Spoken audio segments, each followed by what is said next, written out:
Brown has been a big influence upon my life. He's been around in my life since the early 80s. When I used to come here from the barbershop. I've seen Mr. Brown make a lot of master barbers in his time. Back to him being a mentor to me. He's always been a pastor to me. Coming into the barbershop is like coming to your shrink, I would call it, I guess. But he's been a big influence on my life. He helped me through my marriage. He helped through my divorce. I'm happy to say. But Mr. Brown is a big influence on many of our young black men in this community. And I thank God for him for being part of my life. First barbershop I worked in was at Fort Bragg, North Carolina.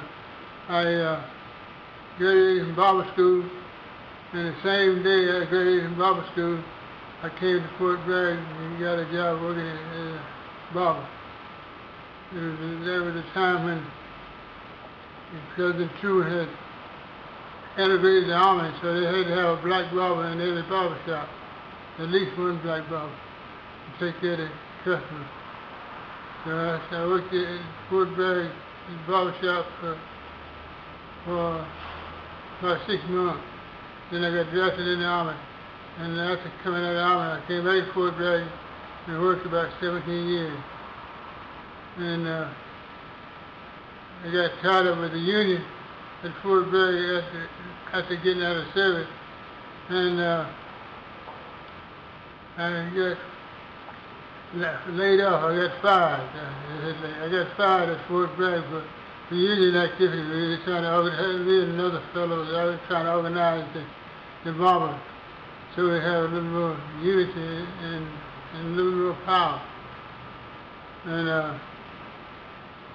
after that, went to the National Labor Relations Board and got rehired at the Fort Bragg again. And about 6 months later, all the barbers came out on strike in March. From September, I worked from September to March, and they came out on strike. And I never went back to Fort Bragg again. And I was the first time I've ever been fired, and the longest I had been laid off in the job. But I was unemployed for a little while and worked part-time for a man named J.C. Smith out of East Dover. He had a barbershop. I worked on the weekends for him. And after that, one of my former employee told me that he knew where a barbershop was for sale. And he told me about it. And I came in, and me and Mr. Jesse Woman, we bought this barbershop in 1970 and opened it up in 1970, April 15th. We opened it up. And been here ever since. And getting fired turned out to be a blessing. I stayed at this barbershop. I've been working at this barbershop now for about 36 years. And I guess I keep saying I'm going to quit, but I hadn't quit yet. Sooner or later, sometimes I think the old barbers never die, they just fade away. And now I lease the barbershop to Mr. Ferry, Mr. Fowler. And he's doing a real good job with it. And I work for him one day a week now. It's been a pretty turnaround. He came to work with me, and then now I'm working with him.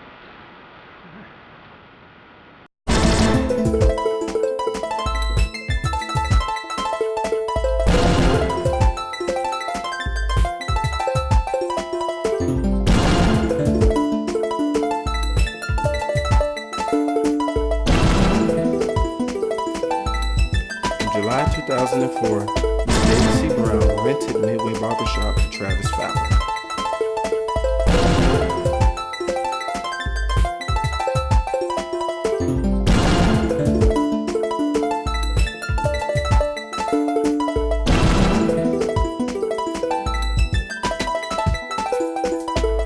Yeah, I started here at Midway Barbershop in December 1999 when I first got here with Mr. Brown, Ms. Bell, and Charles Morgan.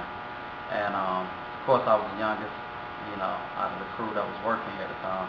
And I learned a lot from Mr. Brown, Ms. Bell, and Mr. Morgan. Mr. Brown really taught me how to save my money, pay my taxes. I had noticed that Mr. Brown had a good, customer base. That he had a lot of customers that came in here. They would come and support him every week. And I noticed that the people that was coming to support him were people that he had met throughout his life, whether it was military or his church. So I started noticing that, wherever you go at in life, the people you come in contact with, whether it's a grocery store or wherever, you need to start trying to build clientele based off those people. Those people that Mr. Brown had. And also I noticed that they wasn't just his clients, it was also his friends. It seemed like he had real good conversations with them. He didn't just cut their hair and they left. Sometimes they'll come in, not even get a haircut. They'll come in Monday, get a haircut, and then Wednesday just come and speak with them, talk with them and everything. And I learned a lot from those guys too. It really is a blessing to be able to be around, older people that can lead you in the right direction.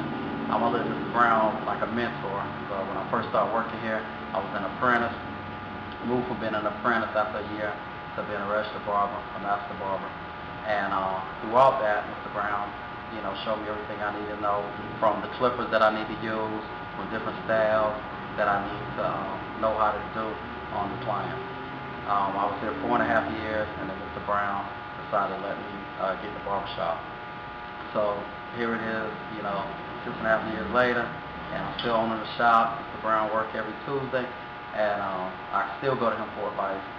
Even though I'm the owner of the shop, and Mr. Brown, he let me go and do things, fix up the floor, add new things to the barbershop, market, things that I want to do. I still go to him as a mentor and ask him, should I do this, should I do that? What do you think about this? Have you tried this marketing strategy before? How did it work for you? So I'm still referring back to Mr. Brown because I can't compare my 6.5 years of owning the shop to his 34 years experience of owning the shop.